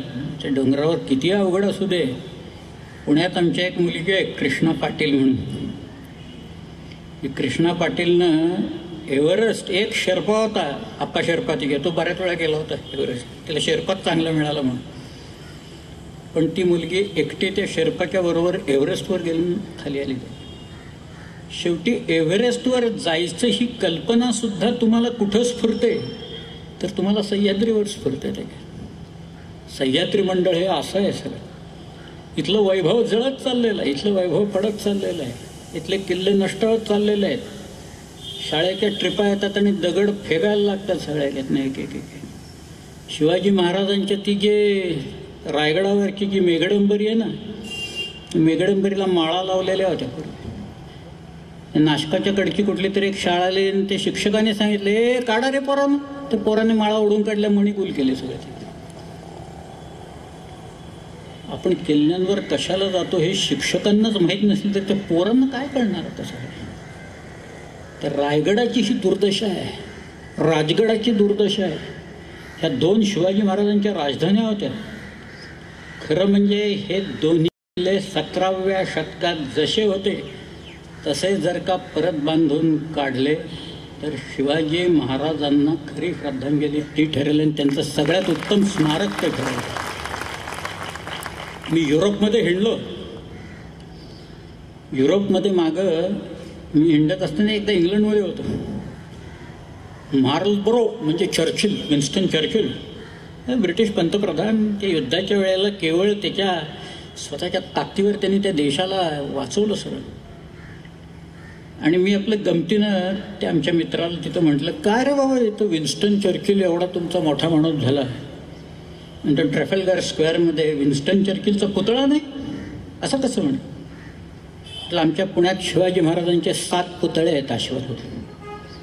पण प्रकाश कोणाच्याही डोक्यात पडत नाही अजून. त्यातनं काही शिकलेत का लोक? 7 पुतळे केलेत, पण शिकलेत का काही? काही नाही. आज बाबासाहेबांच्या 17 आवृत्त्या निघाल्या शिवचरित्राच्या. ते म्हणाले, निनादराव हे काय विरोधाभास आहे हो? माझ्या आवृत्त्या खपतायत, भाषणाला लोक येत आहेत, गर्दी आहे. आपण काय करमणूक म्हणून करतो का भाषण? सगळं कशासाठी आपण भाषण करतो? आणि तो 7 पुतळे म्हणाले अश्वारूढ. परवा इंडियामध्ये एक बसला अजून एक. काय शिकायचं लोकांनी? काही नाही. काय शिकलेलं? त्यांनी तर तुम्ही दिल्लीत काय चाललंय प्रकरण आता पाहताय ना तुम्ही. काय इथेही होत आहेत महाराष्ट्रात अशी. एकदा शिवाजीराजांनी 15व्या वर्षी उदाहरण घालून दिले ना की बदअमल झाला आणि त्याचा गुन्हा साबित झाला तर हातपाय तोडायची शिक्षा त्यांनी 15व्या वर्षी दिलेली होती. त्यांच्या महाराष्ट्रात ह्या होऊ शकतात आता ही परिस्थिती. बाबासाहेब म्हणाले असं आहे. मी ते या माणसाला विचारलं, का रे तुमच्याकडे काय नाही पुतळे बितळे? चर्चिलचा पुतळा का नाही? तो टाळत होता. शेवटी तो चिडला. तो नंतर म्हणाला, mister Bedekar, Churchill is in our blood. Churchill आमच्या रक्तात आहे म्हणाला. आम्हाला हे असले देखावे तुमच्यासारखे उभे करायची गरज नाही म्हणाल. कारण आम्ही ते बाळगतो, त्याचे गुण जे काय आहेत ते गुण आम्ही बाळगतो. चर्चिल हा सदैव आमच्या मनात असतो. मार्गारेट थॅचर आत्ता वारली, आयर्न लेडी म्हणायचे त्याला. एक थॅचरिझम या नावाचा एक नवीनच कॉन्सेप्ट मार्गारेट थॅचरच्या नावाने लोकांनी केलेला. ती ज्या वेळेला आली राज्यावर ती म्हणाली, माझी ड्युटी आहे ही फक्त गव्हर्न करायची, टू रन द गव्हर्नमेंट, ही माझी ड्युटी आहे. इंडस्ट्रियलिस्ट काय करतात काय नाही, कोणाशी कोलॅबरेशन करतात वगैरे काय नाही. त्यांना ज्या फॅसिलिटीज पाहिजे असतील त्या फॅसिलिटीज मी देईन. त्यांना धंदा करू दे, मी सरकार चालवेन. धंद्यात लुडबुड करणार नाही, त्यांच्याकडनं मी पैसे घेणार नाही. इंग्रज इथं होते 150 वर्ष. इंग्रजांच्याकडनं काय शिकलो आम्ही? सकाळ संध्याकाळ दारू पिणे हे शिकलो त्याच्यात. चहा पिणे, सकाळी उठलं की चहा लागतोच आम्हाला, हे इंग्रजांच्या सवयी सगळ्या. डिसिप्लिन कोणी शिकलं का हो त्याच्यात? शिस्त कोणी शिकलं का? का सगळाच बेशिस्त कारभार सगळा ऐकून का? जे शिकायला पाहिजे ते आपण शिकत नाही, जे शिकायला नको तेवढेच गुण आपण फक्त हे घेतो. हे सगळं जे असतं ना, हे ते डोंगरावर गेल्यावर तो वारा विसरायला लावतो सगळ्यात, आणि मग तो इतिहास आपल्याला आठवायला लागतो. मला आठवतं आहे, बाळ कोलटकर होते आपल्याकडे. बाळ कोलटकरांनी किती नाटकं सुंदर लिहिली, याची एक जंत्री काढावी लागेल. 15-20 नाटकं आहेत. बाळ कोलटकरांनी कुठंतरी एकदा भूषणाचं काव्य वाचलं, आणि ते काव्य वाचल्यावर बाळ कोलटकर वेडे झाले. पुढे त्यांनी त्याच्यावर एक नाटक लिहिलं बाळ कोलटकरांनी. ते नाटक आहे, त्याचं नाव आहे शिवराय कवी भूषण. आणि त्या नाटकात तो जो भूषण नावाचा कवी, शिवाजीराजे आग्र्याहून निसटल्याच्या नंतर इतके लोक आले इथं, त्याच्यात हा भूषणही आला, रायगडावर राहिला. आणि रायगडावर राहून त्यांनी एका काव्यशास्त्रावरच्या ग्रंथाची निर्मिती केली. आणि त्यांनी शिवाजी महाराजांच्यावर छंद रचले सगळे. हे वेगळंच आहे सगळं प्रकरणच, भूषण नावाचं प्रकरणच वेगळं आहे. त्यांनी गणेशाची प्रार्थना केली आहे, देवीची प्रार्थना केली आहे. शिवाजीराजांना विजय दे असं कायम म्हणतोय तो. जय जयंती, जय आदिशक्ती, जय काली कपर्दिनी, जय मधुकैठव छलनी देवी, जय महिष विमर्दिनी, जय चमुंड, जय चंडमुंड भंडासुर खंडिनी, जय सुरक्त, जय रक्त बीज बिड्डाल बिहंडिनी, जय जय निसुंग सुंभद्दल निभनी भूषण, जय जय भननी सरजा समर्थ शिवराज कहे, देहि विजय दे जगजननी, देहि विजय दे जगजननी, देहि विजय दे जगजननी. भूषणाचं काव्य म्हणायला जिभेला वळण लावावं लागतं. साधं सुद्धा काम नाहीये. ती मी एक छंद म्हणून दाखवतो. शिवाजीराजे सुरत लुटतायत ना, त्याच्याबद्दलचा तो छंद आहे. त्या छंदाचं नाव आहे अमृतध्वनी, घनाक्षरी, कवित्त, मनहरण असं ते वृत्त आहे खरं तर. दिल्लीय दलन दबाई के शिव सरजा निरसंक, लूट लियो सूरती शहर बंकक करी अति डंक, बंकक करी अति डंकक करी अति संकक कुलिखल सोचत चकित भरोच्च चले विमोच्च खजल, कठ्ठठाई मन कठ्ठट्ट कसो रठ्ठट ठिल्य, सद्दत दिसेसी भद्दत दबी भाई रद्दत दिल्य. बघा म्हणतोय का कोणी? अवघड त्याला अर्थ आहे. आणि सोचचकित सुरतेचे लोक विचार करून चकित झाले. भरूचच चलिये, भडोचकडं पळायला लागले. विमोच्च खजल, अश्रुपात करत रडत रडत असेल, हा बाबा आलाच कुठनं एकदम सुरतेवर म्हणून गेले. त्याला अर्थ आहे सगळा. त्यामुळे ते काव्य जे आहे भूषणाचं, ते ऐकलं की अशी एक मोहिनी पडते तुमच्यावर. तो तुमच्या अंतःकरणाचा ठाव घेतो सारा. तसा या बाळ कोलटकरांच्या अंतःकरणाचा ठाव त्या भूषणांनी घेतला. मग त्यांनी ते नाटक लिहिलं. त्याच्यात भूषणाच्या काही छंदांचा त्यांनी मराठी पद्यानुवाद केला. आपल्याकडे पद्यानुवाद केलेत काही लोकांनी. रागो काटे यांच्या पुस्तकात त्यांनी काही दिलेत. किंवा दुर्गा प्रसाद आसाराम तिवारी म्हणून आपल्याकडे ज्यांनी संग्रामगीतं लिहिली मराठ्यांची. आणि जळगावलाच होते काव्य रत्नावलीकार फडणीस. त्यांनी भूषणाचा एक छंद म्हणतो, तुम्हाला सगळ्यांना माहिती येतो. इंद्रगिमी जंब पर बाळव स्वंब पर रावण सदंब पर रघुकुल राज है, पौन बारी बाह पर संबुरति नाह पर जो सहस बाह पर राम द्विजराज है, दावा द्रुमदंड पर चीतामृग झुंड पर भूषण वितुंड पर जय मृग राज है, तेज तिमी अंश पर कन्नजमी कंस पर त्योम लेक्ष वंश पर शेर शिवराज है, शेर शिवराज. त्याचा अनुवाद त्याने असा केला होता दुवा तिवाऱ्यांनी. जृंभावरी इंद्र लंकापतीच्या वरी की जसा जानकीचा पती, मेघावरी वायू कामावरी की महादेव ज्याची तपाची रती, दुःशासनाच्या वरी भीम किंवा कन्हैया जसा दुष्ट कंसावरी, हा भोसले भूप गाझी शिवाजी तसा भूतली म्लेच्छ वंशावरी, असं त्यांनी करतो. आणि गंमत म्हणजे बाळा कोलटकरांनी त्यांनी जो अनुवाद केलेला आहे तो अनुवाद मी सांगतो आणि मग मी थांबतो आज. फार छान केला आहे त्यांनी, कल्पनाच एक विलक्षण मांडली. आणि त्यांनी ती जी पुस्तक आहे ना त्या पुस्तकात एक प्रस्तावना लिहिली आहे. त्या प्रस्तावनेत बाळ कोलटकरांनी असं म्हटलंय की ह्या काव्याची ओळख मला ग. दी. माडगुळकरांनी करून दिली म्हणून. आता माडगुळकरांनी जर का भूषणाच्या काव्याचा अनुवाद केला असता तर तो किती सरस झाला असता. आणि एक वेगळं शिवायन गीत रामायणासारखं गीत शिवायन फार सुंदर माडगुळकरांनी केलं असतं, पण ते काही झालं नाही. पण रायगडावर काही तलाव आहेत पिण्याच्या पाण्याचे. मी एकूण हिशोब काढला साधा. आम्ही आपले गेल्यावर एक हिशोब करतो काय किती पाणी राहत असेल याच्यात. रायगडवर जे तलाव आहेत त्या सगळ्यातलं जर का पाणीच नुसतं मोजायचं म्हटलं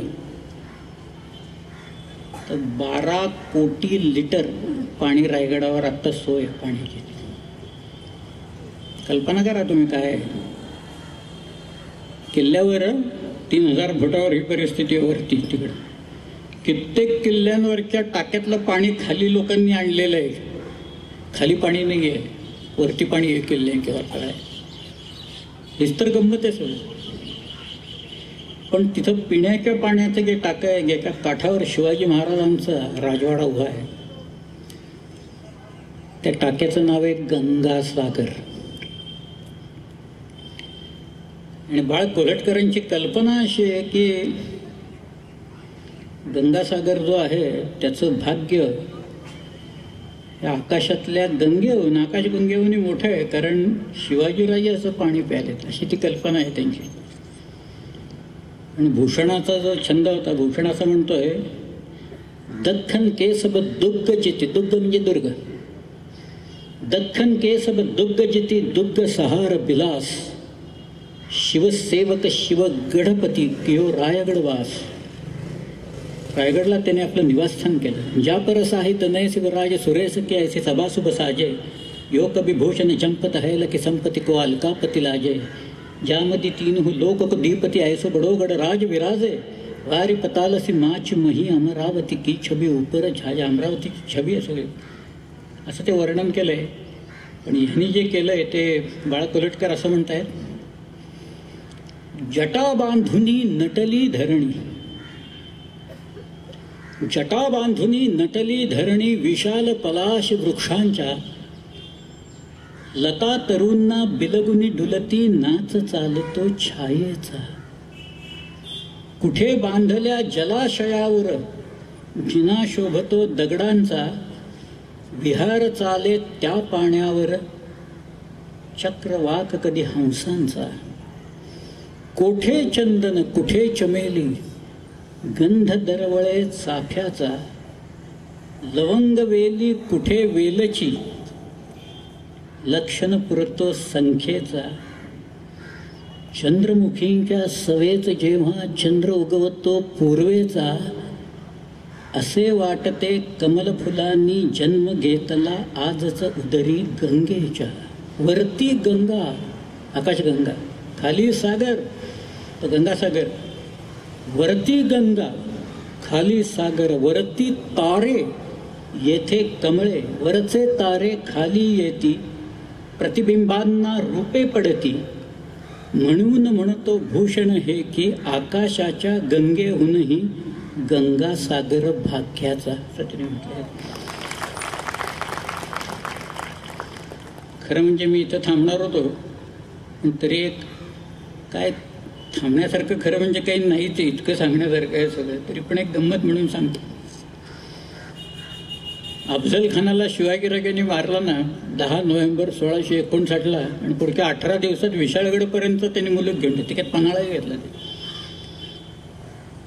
महाराजांना ज्या वेळेला पहिल्यांदा शिवाजी महाराज पन्हाळ्यावर आले त्यांना कळलं पन्हाळा घेतला म्हटल्यावर शिवाजीराजांना राहावे ना. पन्हाळ्यावर संध्याकाळची वेळ होती. लोकांनी सांगितलं महाराज आत्ताच तुम्ही आलाय, आराम करा जरा. चांगलं गेस्ट हाऊस आहे आपलं, सर्किट हाऊस आहे इथं, व्यवस्था करतो. शिवाजीराजे म्हणाले नाही नाही हे शिलाहार भोजांची राजधानी इथं दुसऱ्या भोजांनी बांधलेला हा किल्ला आहे. आणि मला किल्ला बघायचा आहे, आत्ताच बघायचा आहे. तिथली इमारती कशा, तिथली पाण्याची टाकी कशी, ते तलाव कसे, ती देवालयं कशी, ते धान्य साठवण्याच्या कोठ्या कशा, सगळं मला बघायचं आहे. म्हणून लोकांनी पलिते पेटवले, हिलाल पेटवले, हिलाल मशाली पेटवल्या. आणि त्या मशालींच्या उजेडात शिवाजीराजे रात्रभर तो पन्हाळा किल्ला बघत राहिले. किल्ल्यांच्यावर इतकं प्रेम करणारा माणूस काही दुसरा झाला नाही. सह्याद्रीतनं हिंडणार, रात्रभर किल्ला, झोप नाही, काय नाही, काय नाही. ते मला किल्ला बघायचा आहे म्हणाले. पहिला पर्णाला पर्वत कसा आहे तो बघायचा. आणि मग शिवाजीराजांनी तिथं जे सोमालय नावाचं राजा दुसरा भोज शिलाहार यांनी बांधलेला जो तलाव आहे, त्याच्यात काठावर जी चाफ्याची झाडं आहेत, त्यातल्या 1,00,000 चाफ्याच्या फुलांचा अभिषेक त्यांनी तिथल्या सोमेश्वराला शिवाजी महाराजांनी केला. तुम्हाला अशासाठी सांगतोय की भूषणाचा एक छंद आहे. मला ते काय भूषणच पाठ आहे अख्खं. काय काय संधी मिळते त्याच्यात. रामदेव बाबांना मी सांगितल्यावर बाबा इतके खुश झाले, त्याचं सारखे बोलत आहेत मला, तिकडे या तुम्ही. मी एकदा आग्र्याला शिवाजी महाराजांचा पुतळा बसवला ना अश्वारूढ, विलासराव होते त्यावेळेला, विलासराव आले होते. विलासराव आपले त्यावेळेला मुख्यमंत्री होते. आणि फार सुंदर पुतळा होता. बाबासाहेबांच्या त्या नाटकाचा प्रयोग झाला. आणि त्याच्यानंतर ते सगळे अरेंज करणारे एक स्वरूपचंद गोयल म्हणून होते, त्यांना बाबूजी म्हणायचे. ते बाबूजी माझ्याकडे आले, मला म्हणाले, बेडेकर साहब हम आपको विनती करते. काय? ते म्हणाले, उद्या आम्ही आग्र्याच्या किल्ल्यात, हे जिथं शिवाजी महाराज आणि औरंगजेबाची भेट झाली त्या किल्ल्यात वीररसावरच्या कवींचं एक संमेलन ठेवलेलं आहे. तर तुम्ही तिथं येऊन भूषणाचे एक 5-6 छंद म्हणाल का? अवश्य म्हणेन. त्याला काय झालं, येतो म्हणतो. दुसऱ्या दिवशी तो कार्यक्रम ठरला. दिवाणी आममध्ये मोठं मोठा तो दिवाणी आम, समोर 5-10 हजार लोक. आणि ओपनिंग बॅट्समन मीच, मलाच पुढं त्यांनी तुम्हीच जाऊन सुरुवात करा म्हटलं. मग मी 4 वेळे म्हटलं या भूषणाच्या नाही आहेत, पण मी म्हणतो माझ्या मित्रांनी लिहिलेले आहेत, फार सुंदर आहेत. त्या म्हटल्या. मग म्हटलं भूषणाचं काव्य मी म्हणतो. त्यावेळी अशा आहेत. आज से तो हिमाचल प्यार का बंधन खून से जोड़ा जाता है, इस देवभूमि में दानवता का खून निचोड़ा जाता है, इन खेतों में फसल शत्रु के खून से बोई जाती है, और ये तलवार भवानी है वो दुश्मन के खून से धोई जाती है. त्यामुळे आधी जरा इकडे तिकडे काहीतरी करणारे लोक जरा सावरून बसले बरं का, इकडे काहीतरी वेगळं सांगतात. मी ते भूषणाचे छंद तिथं म्हटले, असं छंद म्हटले. आणि मग मी परत आलो. माझ्या शेजारी त्यावेळेचे उत्तर प्रदेशचे राज्यपाल डॉक्टर विष्णुकांत शास्त्री म्हणून ते होते बसलेले. मला त्यांनी विचारलं, आप कहाँ से आए? मतलब मैं पूना से आया हूँ. महाराष्ट्र से? मतलब जी हाँ. मतलब यकीन नहीं होता कोई महाराष्ट्र से यहाँ आए और भूषण जी के छंद हमें ही सुनवाए. म्हटलं आप करो यकीन. त्याच्यात तुम्ही एक छंद म्हटला तर त्याचा अर्थ काय आहे, तर ती भाषा ब्रज आहे. मी जिथं होतो ती सगळी ब्रजभूमीच आहे. श्रीकृष्णाची सगळी भूमी, श्रीकृष्णाची भाषा. त्यामुळे त्या ब्रजभूमीत त्याच लोकांना मला अर्थ समजावून सांगावा लागला बरं का त्यावरती छंदांचा. पण त्यातला जो गंमत, त्यातला चाफ्याच्या फुलांच्या बद्दलचा एक छंद भूषणाचा असा आहे, फार सुंदर आहे. तो आधी म्हणून दाखवतो मी, मग त्याचा अर्थ सांगतो. कूरम कमल कम ध्वज है, कदम फुल गौर है, गुलाब राना केत की बिराज है, पांधुरी पवार जो ही सहत है, चंदावत सरस बुंदेले सो चमेली साज बाज है, भूषण भनत मुझ कुंबड़ गुजर है, बघेले बसंत सब कुसुम समाज है, ले रस ऐतिन को बैठी न सकत है, अली नवरंगजेब चंपा शिवराज है, चंपा शिवराज आहे. त्याचा अर्थ असा आहे की भूषणानं औरंगजेबाच्या मांडलिक राजांना एकेका फुलांची उपमा दिलेली आहे. तो म्हणतोय कुरम, म्हणजे जयपूरचे कछवा जे आहे मिर्झा राजाचा वंश ना, हे कमळाच्या फुलाप्रमाणे. कुरम कमल, कमध्वज है कदम फुल. कबंध जोधपूरचं हे कदंबाच्या फुलाप्रमाणे. गौड हे गुलाबासारखे, राणा केतकीसारखा आहे, परमार हे पांढरीच्या फुलासारखे आहेत, चंदावतचे राजे जुईच्या फुलासारखे आहेत. अशी त्याने सगळ्यांना एक एक उपमा दिली. आणि मग तो म्हणतोय औरंगजेब हा एक अली आहे. अली म्हणजे भुंगा आहे. आणि भुंगा जसा प्रत्येक फुलात जाऊन मध गोळा करतो, तद्वत औरंगजेब या सगळ्यांच्याकडनं कर गोळा करतो. पण बैठी न सकत हे चंपा शिवराज आहे. शिवराय एक चाफ्याचं फुल आहे आणि त्याच्यात मध नसल्या कारणानं औरंगजेब त्यांच्या वाट्याला जात नाही, असं त्याला म्हणायचं सर. इतकं सुंदर काव्य आहे ते. आज आपण इथंच थांबू आणि उद्या समुद्रावर पर्यटन करायला जाऊ तिकडे. धन्यवाद.